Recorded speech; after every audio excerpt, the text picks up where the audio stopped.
नमस्कार. कोकणी थाट या आपल्या यूट्यूब चॅनलमध्ये तुम्हा सर्वांचं मनपूर्वक स्वागत. तर आज आपण बघणार आहोत दोडक्याच्या भाजीची रेसिपी. दोडका असं नाव ऐकून काही जणांनी नाकं नक्कीच मुरडली असतील, पण ही डाळ टाकून जी भाजी आज आपण करणार आहोत ती फार चविष्ट लागते. चला तर मग पाहूया साहित्य आणि कृती. तर या ठिकाणी मी 1/2 किलो दोडका घेतला आहे. त्याच्या ज्या शिरा असतात त्या शिरा आणि साली काढून घेतल्या आहेत आणि छोटे छोटे क्यूब केलेत. तुम्हाला हवं तर तुम्ही बटाटासुद्धा अजून याच्यामध्ये एखादा ॲड करू शकता. एक कांदा बारीक चिरून, टोमॅटो आणि इथे चणा डाळ घेतली आहे. कमीत कमी 3 तास तरी भिजली गेली पाहिजे, तर व्यवस्थित शिजते. तर आत्ताची ही भाजी आपण करणार आहोत थोडी थपथपीत करणार आहोत, म्हणजे अगदी अंगालगत त्याचं सार होईल अशी करणार आहोत. मध्ये मध्ये ज्या ज्या मी टिप्स आणि रेसिपी सांगते त्या नक्की ऐका. तर आता भाजीसाठी मी तेल गरम होत ठेवलं होतं. तेल गरम झाल्यावर त्यामध्ये जिरं टाकले.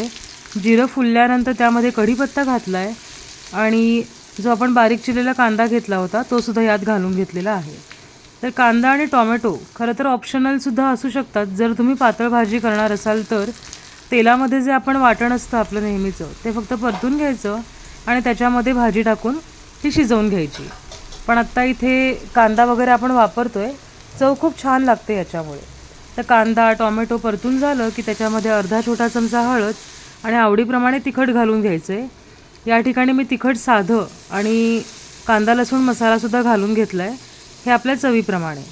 आता कांदा वगैरे परतून झाल्यावर त्याच्यामध्ये मी चणा डाळ घालून घेते. तर चणा डाळीच्या ऐवजी तुम्ही तूर डाळ किंवा मूग डाळसुद्धा वापरू शकता.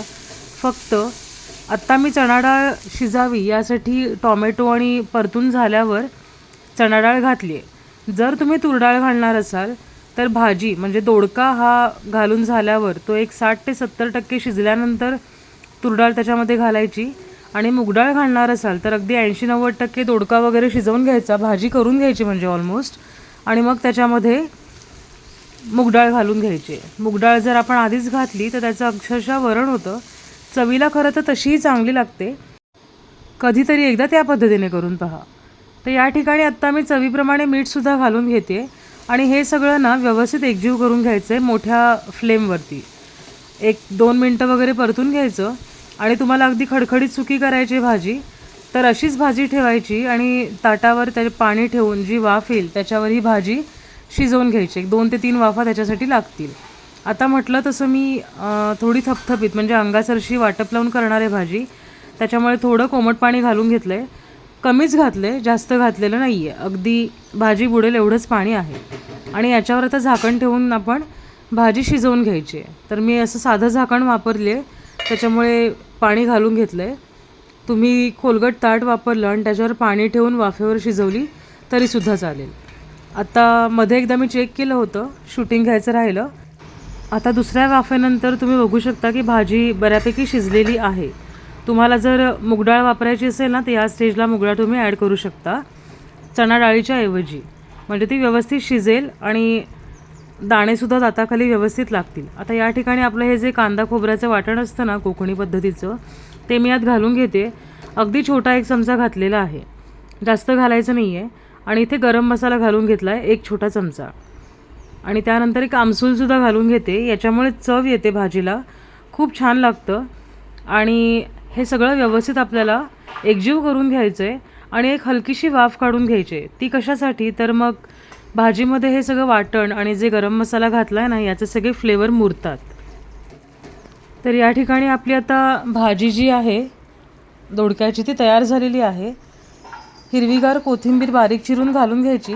कोथिंबिरीमुळे सुद्धा भाजीची चव वाढते, त्याच्यामुळे कोथिंबीरसुद्धा याच्यामध्ये नक्की घाला. आणि भाजी जर पूर्ण सुकी हवी असेल तर झाकण न ठेवता परतून घ्या आणि पूर्ण सुकी करा. ही भाजी चपाती किंवा भाकरीबरोबर अप्रतिम लागते. तर अशा पद्धतीने कधी दोडक्याची भाजी केली नसेल ना तर नक्की करून बघा, तुम्हाला नक्की आवडेल. इतकी चविष्ट लागते. अगदी असं नाही म्हणणार की रोज रोज करून खाल किंवा आठवड्यात 2दा होतेच वगैरे, पण उन्हाळ्यामध्ये अशा भाज्या खाल्ल्यामुळे पोटालासुद्धा थंडावा आणि आराम मिळतो. त्याच्यामुळे ही भाजी नक्की करून बघा. आणि जर रेसिपी आवडली असेल, व्हिडिओ आवडला असेल तर आपल्या कोकणी थाट या यूट्यूब चॅनलला नक्की लाईक आणि सबस्क्राईब करा. धन्यवाद.